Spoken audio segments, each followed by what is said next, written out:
So welcome. This is a very special time again.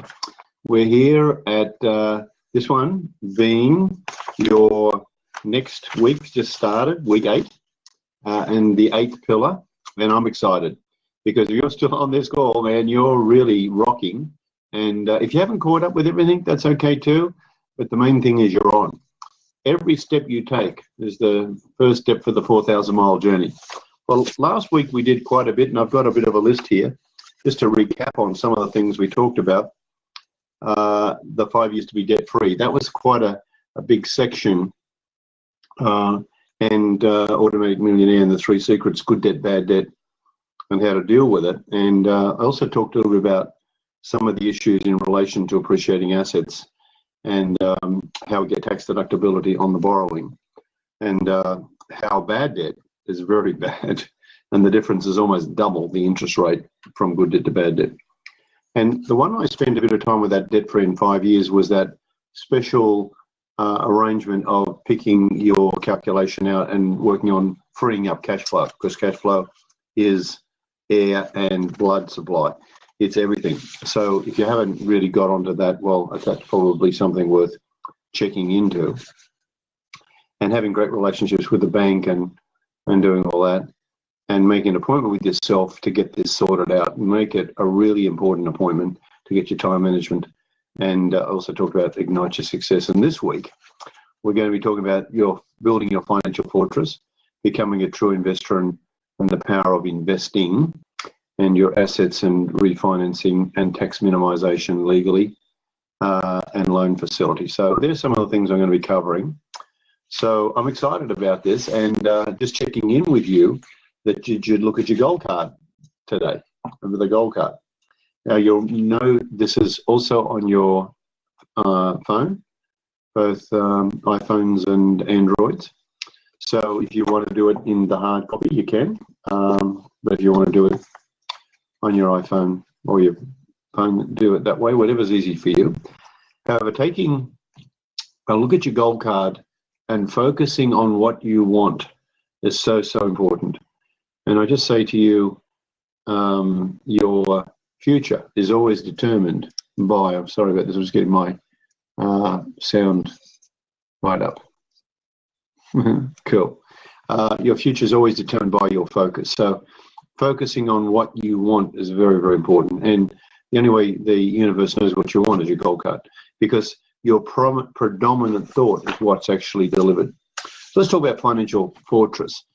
And this could be a predominant thought, and it could be, I want to build my financial fortress, or I am building my financial fortress, could be on your goal card. You may recall financial fortress is just a way of talking about a specific position where someone ends up. And it's not there set in stone, but it's a guide, because a lot of people talk about, I want to be financially independent. And when I ask them what it is, they don't actually know what it is. And when someone writes down all their goals and all their plans and what they want, they very rarely write down the Taj Mahal and $100 million. They usually just write, I want to have a house and I'd like it paid off, and I'd like to travel, and I'd like a nice car. I'd like to do what I want to do when I want to do it, which is pretty ordinary, really, when you think about what you need to do that. And yet it seems to escape 95% of the entire population in the Western world, and certainly a lot worse in the second economies. So what is financial fortress? Well, I use a guide of $1 million to $2 million in residential property as a guide. Now, in some cities like Sydney, it's got to be a bit higher than that, because there's a very base price for a property in Sydney. The average is over $1 million. There's some one-bedroom units that are $1 million. So, but as a guide, whatever that is for you, depending on where you live. If you're living in Tasmania, it would be a lot less if you're living in even South Australia. So whatever it is right for you. Second one is commercial property, and we use $1 million to $2 million in commercial property. Again, more to show you that it's important to be a mirror, that commercial property can actually make more money give you greater tax deductions and better choices than residentials, but you do have to live somewhere, so you need a residential.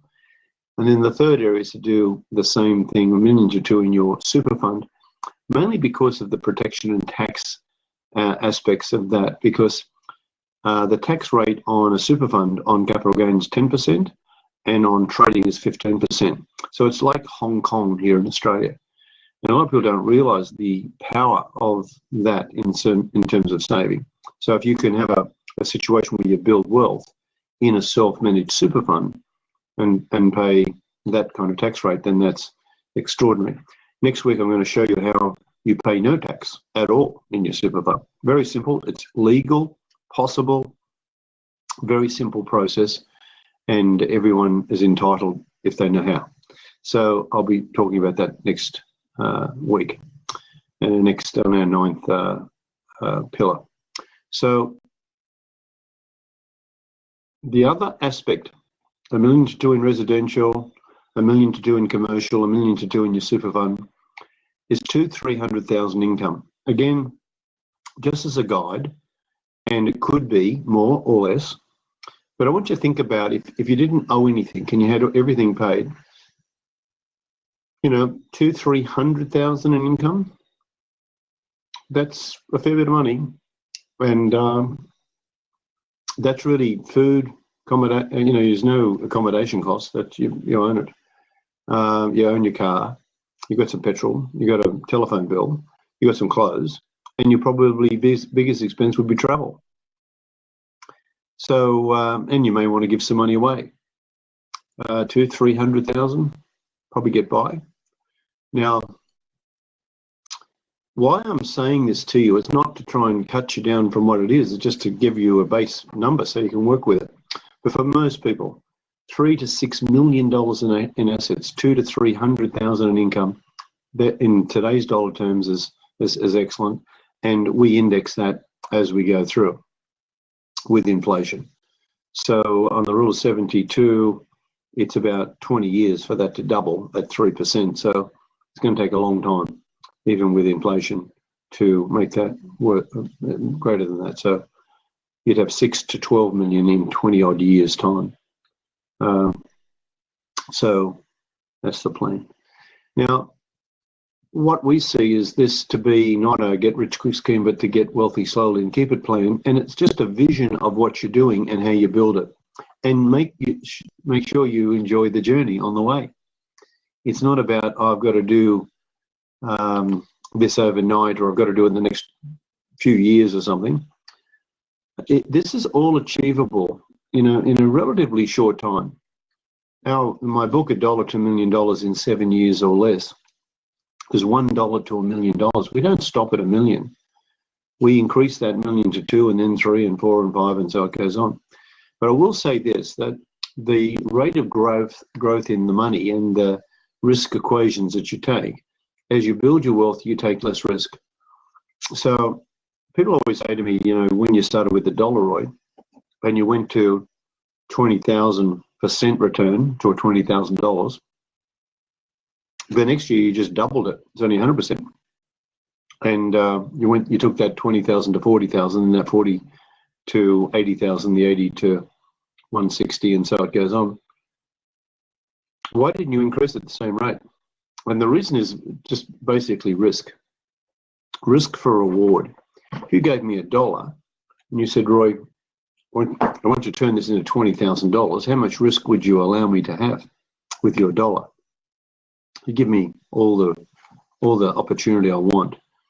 If I rang you up and said, I've turned your $1 into $2, you'd say, keep going, Roy, you've only got another $19,998 to go.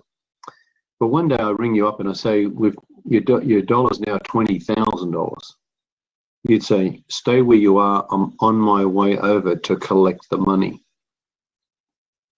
In other words, you want to preserve your capital. And you might say, here's another 1,000, let's go with that, or here's 5,000. Can you see you've changed your risk for reward? In other words, keeping that money is very important. So we do when we get to $1 million, we don't go doubling it. It doesn't work like that. And some of the investments that I deal with have very low yields. They only have 5, 10, 15% kind of yields. They don't have 100% returns. Yet some of them have 1,000% returns, but smaller amounts of money. For instance, an example of this when you're building your financial fortress, when you start with your dollar or $1,000 or a small amount of money, one of the things you learn in Life Magic is we use options. An option is a right, not an obligation, to own something. Now, what does that mean? Well, you can take an option on a piece of real estate, let's say a $500,000 property, and you pay a $100 option for 90 days, 180 days to get a DA through, or to change a boundary, or to get a granny flat in the back, or renovate the property. We just did one, a little renovation. And what happens, you're adding value to that property and you don't have very much money at stake. And so, to give you an example, if you had a $100 option for 6 months and you turned that to an added value and sold the option or on-sold the property, in other words, your buyer takes you out of this transaction, and let's say you made $50,000. Well, what sort of return is $100 to return $50,000? It's a very big return. If it was $1, it'd be 50,000% return. So it's probably 5,000% return, something in that order. And in 6 months, it's double that, so it's 10,000% return. So this is where yield is extremely high on small amounts of money to make money, to monetize your money. And what you'll also learn in our Life Magic program is how we use other people's money, like joint venture partners, superannuation funds, many, many different things. And we'll talk a little bit more about this as we go through. So building your financial fortress starts with a vision that's what you want, a vision that's what you're going to not settle for, anything else other than that. And then a process, if you will, that would get you enrolled into that over a period of time, and using different vehicles. We often start with property, as you know. We use businesses as well, and shares, and online marketing, and networks, and various areas. So what it isn't about, it's not about you working for money. This is a broke system. This is a system that would have you definitely be a pensioner. If your only income comes from you working for money, then you're going to be a pensioner. And you need at least 5 income streams other than working, and working is not included in those 5. In fact, the quicker we get you to not work for money, the better. Now, for those people in this listening to this who love their job, love what they do, make a difference on this planet, do 3 days a week at that, 4 days if you wish, but no more. The rest of it should be leveraged on your other income streams. But most of this doesn't take a lot of time. It's all about adding value, leveraging that value, and having conscious control. So that's what Financial Fortress is about. And the last thing about Financial Fortress is protection of assets. Now, I'm going to spend on probably the last night on on the last pillar, how do we protect assets really? And how do we do that in a very simple format? So that format is extremely important, because as you build your wealth, then you're going to find protection will become extremely important. Now, the next thing I want to talk about is becoming a true investor. And this is what Financial Fortress is about, because to become a true investor, you start really thinking like an investor. You start thinking about your time as money. You start thinking about your life. You start thinking about a bigger picture. You become a witness to the game rather than being in the game. And a true investor is different from investing. Investing is a process, if you will, where you give money to somebody else and they look after your money, and that's okay. But to become an investor, it's a way of being, it's a way of thinking, it's a mindset, it's a whole process, which is very different. And in our Life Magic, in our programs, we teach to become an investor, and with that comes the decision of doing that. Now, I've already demonstrated the power of investing, that money can work faster than you can work. It can work 24 hours a day, 7 days a week, 365 days a year, and never whinge and complain like you do. Where's my coffee, and where's my holiday pay, and where's my sick leave, and my maternity leave, and why is my desk this shape, and where's my chair, and how come my computer doesn't work properly? Money never complains like this. It's just looking for a boss. But you working for money, you're full of complaints, because you're the labourer. You're the one being made a servant of the money. You're working for it. So you are the servant and it is the master. That's where a lot of the complaints come from, because people don't like being the servant of the money. People don't want to be being overridden by a master of money. Money makes a great servant, just a very poor master. There's nothing wrong to be of service when you do that from your own heart, and you do it because it's what you want to do, and you make a difference on this planet, whether that's your time or in the case of helping people financially, creating water in the people in poverty on this planet, which is an area of my interest. And people want to end hunger, the Hunger Project. They bring water to little villages because they don't have fresh, clean water. And you think something as basic as that, that's really making a difference and being of service. So the power of investing is really about adding value and leveraging that value and taking conscious control. And we do it in businesses. We add value to a business. We leverage that value with our multiplication of our computers, our systems that we use. Systems can multiply so much, and there's great power here. As I say, in network marketing, you can have an army. You can have yourself. You can form a wolf pack, as opposed to you being a lone wolf. And it's not easy. It's just very simple. And I would like to bring this out to you. The power investing comes with a team. And I just want you to check in. I want you to be really honest here and ask yourself the question, where is your team? Who is your team? If you had to do a real estate transaction right now or start a business, where is your team? Are they ready to go today? Are they showing up? Are you showing up for them? Are you the leader? Do you have a leader within a team? Now, I want to make it clear that you don't have to be the leader. You can be the participant. You can be the support person. Some people think, oh, well, I've got to be the leader. Well, leaders do go first, and leadership is great, and it's either lead, follow, or get out of the way. But there are a lot of people who follow, and I have people in my team that are the leaders in the areas, and I follow. For instance, our whole accounts area, I don't lead that. They lead it. I get clear about the outcome, but there's nothing I'm doing with that other than checking in the outcome. I don't micromanage them. I'm not sitting next to them and checking what they're doing. They give me a report. On the 15th day of each month to tell me what happened last month and what are they going to do next month.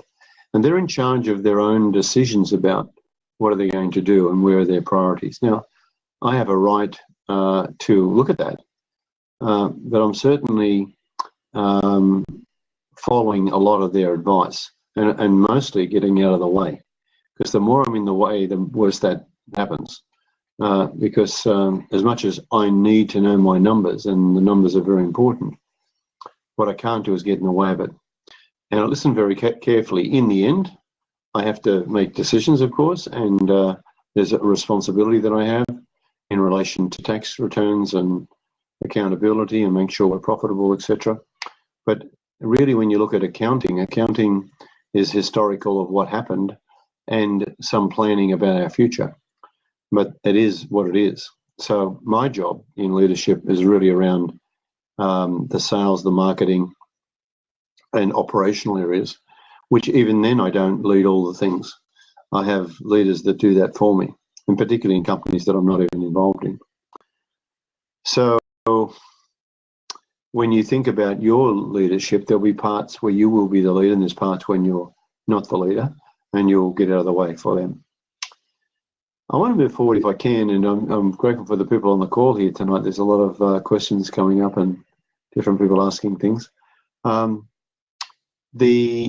assets and refinancing. Now, for some people in this call, they don't have many assets. And there are other people with a lot of assets. They've got property, they've got businesses. And I just want to talk to those people for a moment, but I just want to also not leave you out if you don't have a house yet or you don't have a lot of physical assets, because your asset is you. Your greatest asset is you. And your greatest asset in you is your time. And the greatest asset within the time is the thing in between your ears, that brain of yours, that part of you that can focus in on your intentional living. That's an asset. And your asset of attitude, your asset of positive thinking, your asset of vision, your asset of intentional living, they're your assets. You are your greatest asset. And if you could put your name with Proprietary Limited after it, a corporation, if you will, you incorporated, or in American words, you Inc. is you. So you do have an asset, and you have an asset that has between 80 to 100 trillion cells. And those cells are working at such a rate, each cell works at about 4.5 million bits per second. And the power of these cells, if you just understand how many there are of these, it's just incredible number. If you look at planet Earth at say 5 billion, and we think we're close to 7 billion now, but you would need 20,000 planet Earths. You imagine 20,000 planet Earths all rolled in along a big line with just 5 billion on each. That would be a human, with the population on each planet multiplied by 20,000. That's a human number of cells, 100 trillion, big number. And the capacity that these cells have, extraordinary. And the way the brain works, and we think, I asked a question, where's your mind? Point to your mind. And most people go up here, and they're really pointing to the brain. The brain's an organ, it's not a mind. Your mind is in every cell of your body, and you have 100 trillion of them.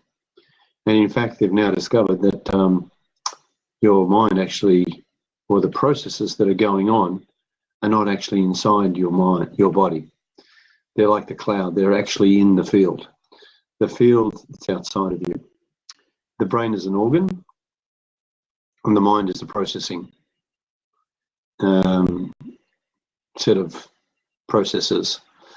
And the field is where all the consciousness is and where creation comes from. So we have this extraordinary system that is creative being, living in that physical body, having a human experience that's intelligent.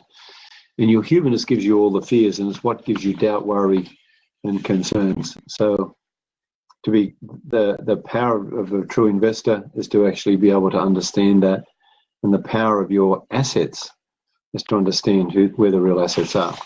However, in the third dimensional world, we have some assets, and I'll talk about those.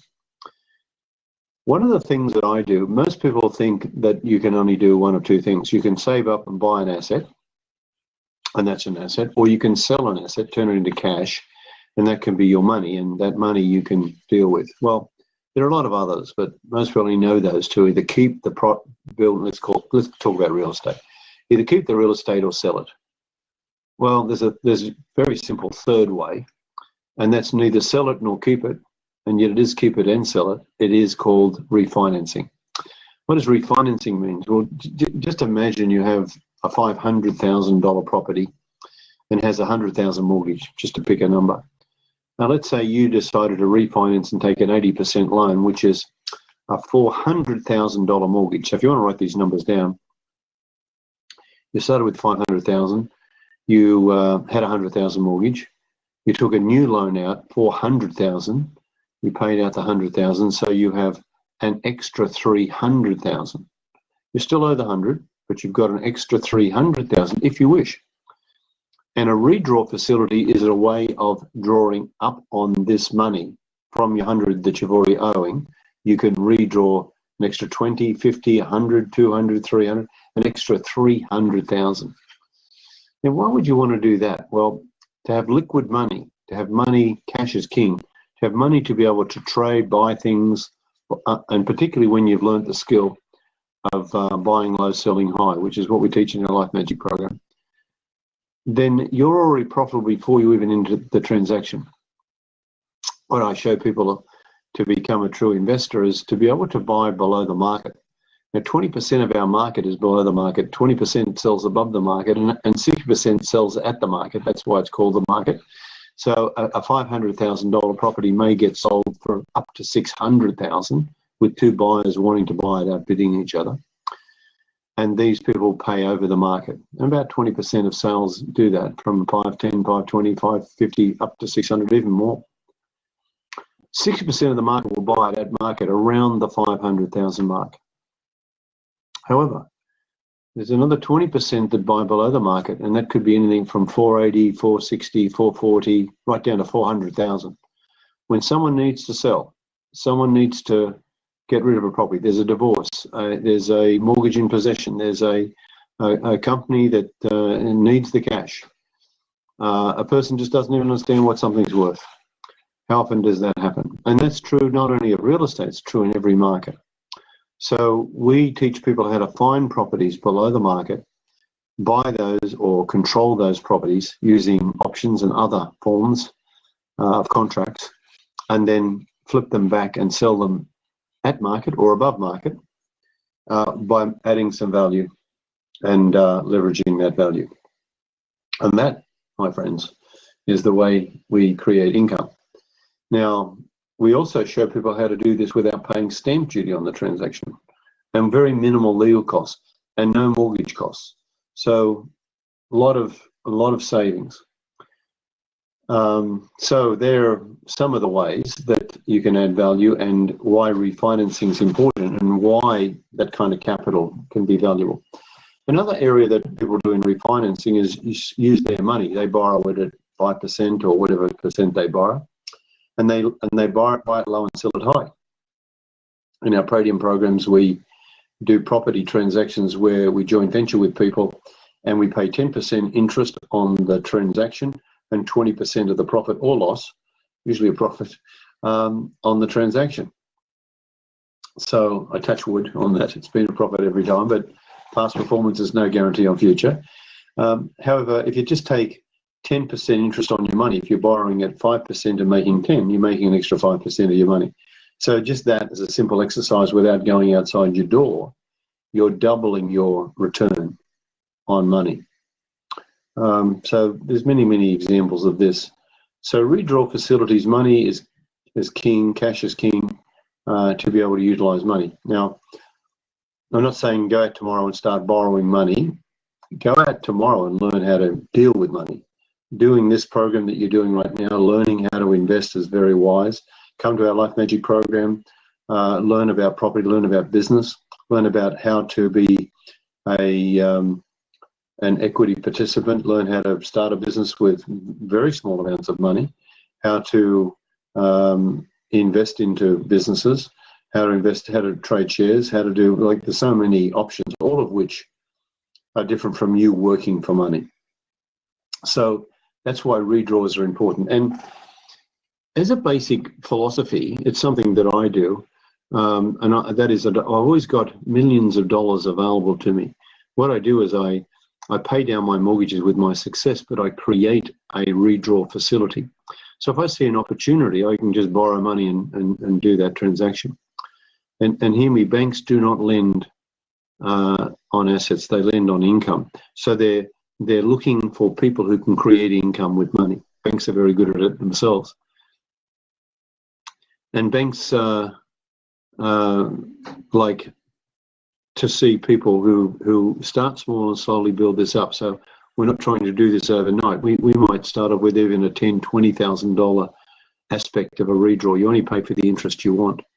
So, for instance, you could do an option on a property with $1,000 for 6 months and have a $20,000 makeover or a bit of a renovation and use the redraw for that. So $21,000.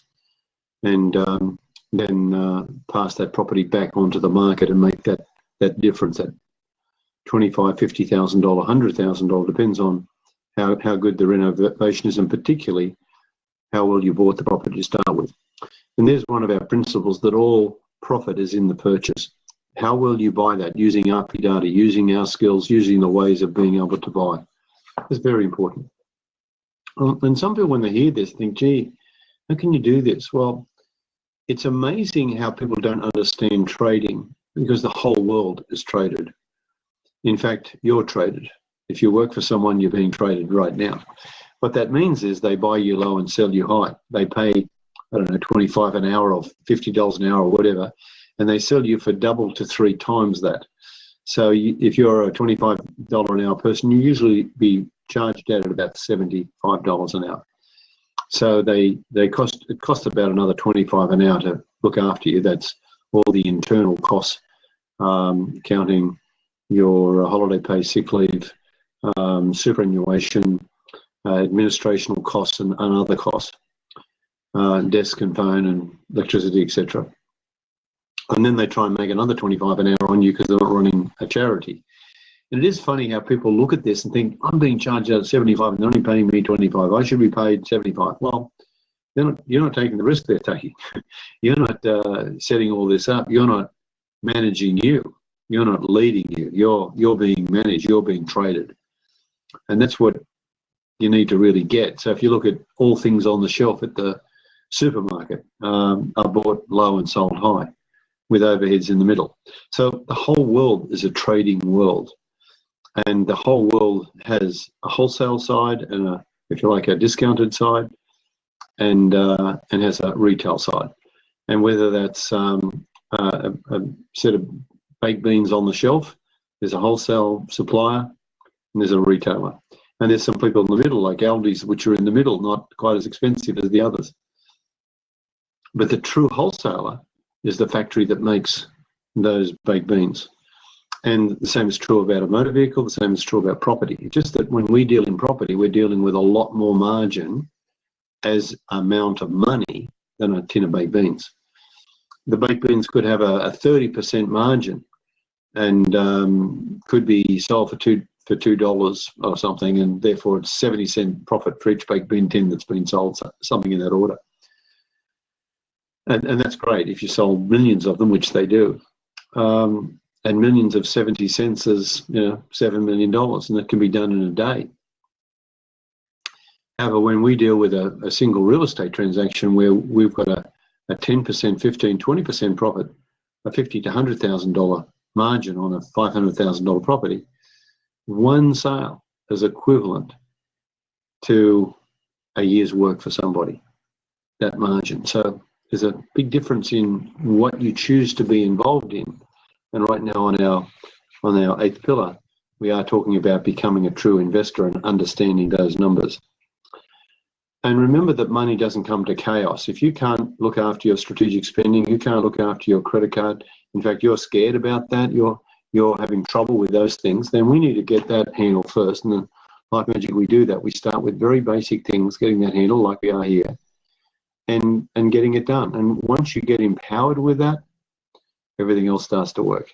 So, and have the courage of that, because if you can't look after a $5,000, $10,000 credit card, how are you going to look after $100,000, $200,000 mortgage? So people often want to miss first base to get to second and haven't even hit the ball yet. So let's move on.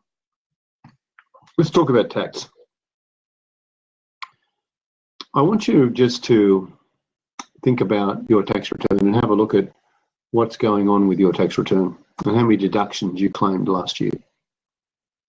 When I look at someone's tax return, I usually see they have some work-related things. They might have, I don't know, some clothes or something, or bus fare or something, or some kind of cost. They might have claimed even a computer or a mobile phone, something like that.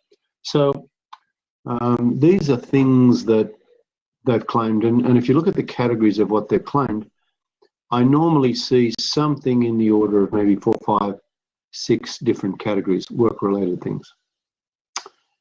And I put to you that if that's you, then that's where you are, and you're in the full 95% land of claiming things. Some of you would even say, oh, well, I don't earn very much, so there you go. Why would I need to know any of this that you're going to talk about? And I just say to people, how's that working out for you? My intention, if you're serious about the work you're doing with us, and if you're still on this call, you're obviously serious, then you'll be in our Life Magic program in the not too distant future, and we'll certainly be seeing you at an Ignition program in a city, capital city near where you live. And within, I'd say 90 to 180 days from there, you'll be earning more money and about 20%, and probably working 20% less. And you'll start leveraging and adding new income streams. And those income streams, in the first year, we normally add about 2 as a rule, usually 1 to 2. Sometimes people do 3, but the majority of people add 2 income streams. And each year from then, our goal is to add 1 more income. So within 5 years, you've got about 5 or 6 income streams, and slowly phasing down your own job, if not already left your job.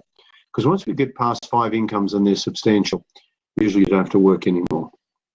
The money's working for you, and you're leading this money, and money's working for you, so you're kind of retired. And not that you can't work, because you'll pick one of those income streams that you want to work on, but probably work 3 days a week and be very excited about that. It could be property, could be business, could be shares, could be whatever, could be coaching, could be leading what we're talking about here, could be a network business, could be an online business, could be all different things. But you need to get very disciplined in this plan and very serious about it. And in our next level program, we actually cover this in a great deal of detail. But what I'm really talking about is tax. And once we're in this situation, once we've got more than one income, we've usually got an ABN, a corporation, and we start looking at other deductions.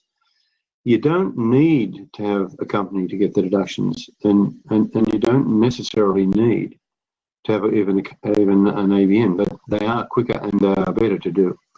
For instance, you can claim, there are approximately 200 tax deductions for a PAYG worker in this country. But with an ABN, it goes over 400 deductions. Now, not all of these would be applicable to you, and yet you could choose quite a lot of them. But when you're doing 4 or 5, you're not getting many, let me tell you that.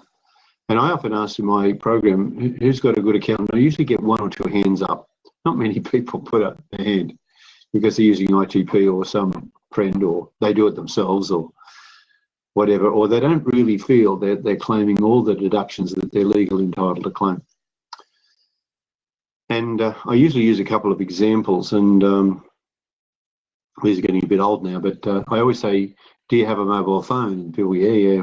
I usually get every person in the room putting their hand up on that one. And then I say, do you ever use your mobile phone for business purposes? And you know, the majority of people put their hands up for that because they ring into their office, or they using their smartphone to download emails, or they're buying shares, or they're ringing up their real estate agent about their property, or they're doing some business activity with their phone. And I say, do you claim a double deduction for that? And they say to me, what do you mean double? And I say, well, I mean 2 times. And they say, what do you mean 2 times? I'm saying twice. I'm running out of ideas here to explain this to you. But if I say that you have a $2,000 phone bill a year, I'm just using that as a number, could be 1,000, could be 5,000.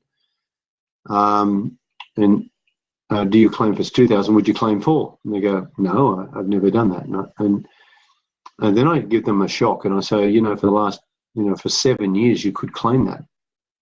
For 7 years, you could claim if you have a $2,000 bill or $4,000 bill. And a double deduction means that you're on a fairly reasonable tax position. You pay very little tax. That's a huge deduction. $4,000 a year for 7 years is $28,000, and there's more than $20,000 deductions in that for somebody. Now, we're not saying you can't claim your depreciation on your phone and all that. That's included in this, but we're talking about the phone bill, which includes the payments of the phone and the expense of the phone account. And people are in shock. And I say, and by the way, do you have a laptop computer? And they go, yep. And I say, do you claim a deduction? Oh, yeah, I claim it. Yep. Do you claim a double deduction? And they go, no, I didn't know I could. And they're in shock again. And I know I bought 4 laptops in that 7-year cycle. And I'm just doing it on memory now. I may be wrong on this, but it was about, they're up like $2,000 laptops. And we got back like $1,700 each because it was a double deduction. You're entitled to maybe, I was getting, I think about something like 850 back on the 2,000 laptop, but by a double deduction, it became 1,700. So in other words, the laptops were costing me $300 after tax deduction. So like a pretty good deal, 4 of them.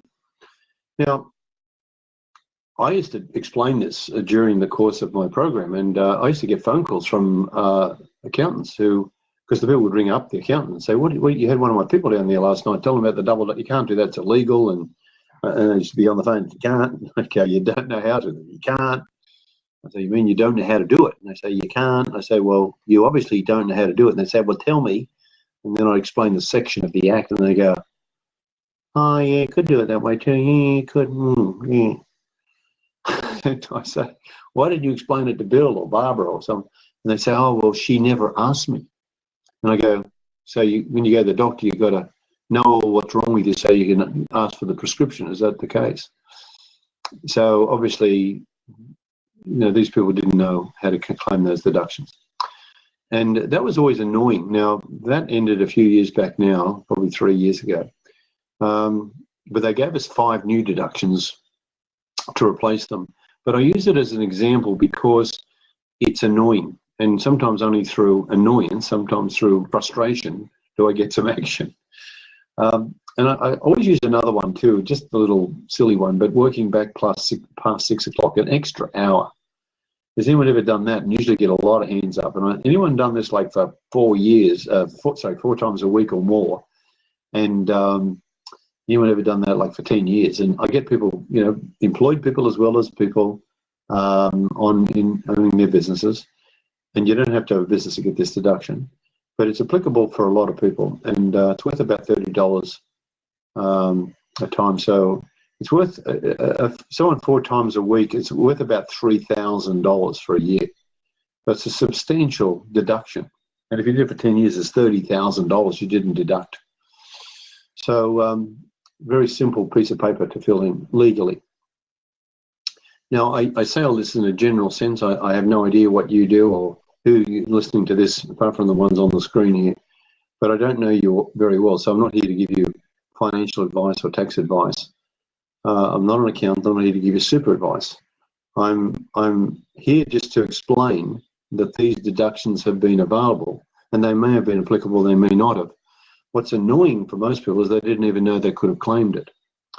And the good news is you can go back 7 years and claim these things. But I just say to you, get the accountant you pay for. And, you pay peanuts, you get monkeys. Not that these accountants are so cheap. And that's why we created our own accountancy firm, and we've had this firm now for 26 years. The same 2 people in the firm for 26 years, Nick and Vegan, they've been with me that long. And the reason I started this accountancy practice was because I was sick of hearing I can't find a good accountant. Well, we found a good accountant. And part of our Life Magic program, you get a one-on-one session with these guys. So you can have an hour with them and have a look at your tax return. What we normally say is we get the people to get their tax return together and from their own accountant and take it in and show it. And then let them do their best job and see what Nick and V can do. I've seen them save $10,000, $20,000. In fact, they just did a client, they saved, after the accountant did everything he could, they saved the person $230,000 in tax. That particular, Adam's very grateful for that event, and I'm not talking against anyone privately here. He said this publicly so many times, so it's out there. And in your case, there may be minimal tax to be saved, but as you build your income and you earn more, you'll find tax will become very important. So there is debt reduction, there's this redrawing facilities, there's this tax minimization. You know, it's the funniest thing. But I remember when I bought my first car, I bought a new car. It was brand new. It was a Mini Minor. And it was 1963. So it was £750. And it was a new one. And I remember driving it to work, so proud as I was. And the guy, my mate at work, he said, well, you bought a new car? I said, yeah. He said, do you realise if you went and drove this back to tomorrow, that you would lose so much money on that car? And today, dollar terms, is like a $20,000, $25,000 car. The current words are something like you'd lose $5,000 if you drove it back, tried to sell it. And I looked at him and I said, really? He said, yes. Why would you ever do that? And I said, well, I wasn't planning on driving it back tomorrow and selling it. I was planning on keep on driving. And I did for another 5 years. And he went, oh. And I said, I've got a brand new car with full warranty, brand new tyres, brand new battery, brand new everything. And I love this little car, and I'm going to look after it. And I'm going to keep it. And I'm going to get a tax deduction. Now, I tell you this story because a lot of 95%ers out there want to tell you this stuff as if they know something. And part of this, I remember the same guy, the boss asked me, and it was the only job I ever had that I didn't work for myself. He said, who wants to work back? And I went to put my hand up. I said, oh, I want to get some. And my mate pulled my hand out. He said, don't. I said, why not? He said, you'll pay more tax. I went, oh. Now, it took me about a few days to figure that out, that once again, what a stupid thing that was. What a quality problem to have to pay more tax. But that was his thinking. His thinking was always negative about not to do things. And I thought, you know what? I'm going to work back. I'm going to have a quality problem.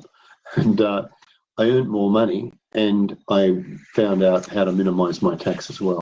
So I didn't pay very much tax. I was, in fact, paying less tax than my mate, who wasn't working back, and I was earning 3 times his money. I worked back at that place. I had a job during the Saturday. I used to collect money on behalf of the paper run that I ran during the nights. So I had a night job, a day job, and a weekend job, and I worked back. So there was probably 4 income streams I was having at that time. But because I used the car for business purpose and to earn that money, I claimed all my deductions for that. And I claimed a lot of deductions. Petrol was all taxed. Everything was deductible. So, these are just some stories for you to think about. All right. I want to finish there today with maybe next week I'm going to talk a bit more about loan facilities and how to create those areas. And talk about our 9th pillar and week 9.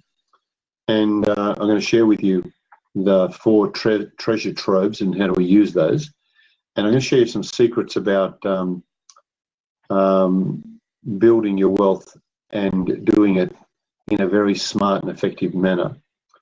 I'm going to talk to you about the 80-20 plan and eliminating all your distractions. And I'm going to talk to you about the speed of change. But mostly I'm going to talk about your action plan from using 0 interest credit cards and using smart super. I'm going to show you how to use your super now, or in the next few months, not when you're 65 years of age, but now. This 12 months, and you don't have to. I'm just going to show you some ideas about that. I'm going to show you how to joint venture your super fund, how to be active and buy property with it, and how to leverage that and borrow with your super fund, how to have a big, like a big deposit, if you will, how to buy shares and trade shares. Now, there are very special rules. I'm going to show you those rules and do it with absolute precision. So I'm looking forward to seeing you next week and talking some more. Remember, do your goal card, look at your blue form, strategic spending, 7-year plan, and really live life to the fullest. And be grateful. Be grateful for what you've got and be grateful for this conversation. Namaste to you. Enjoy. Until next time, God bless you all. Bye for now.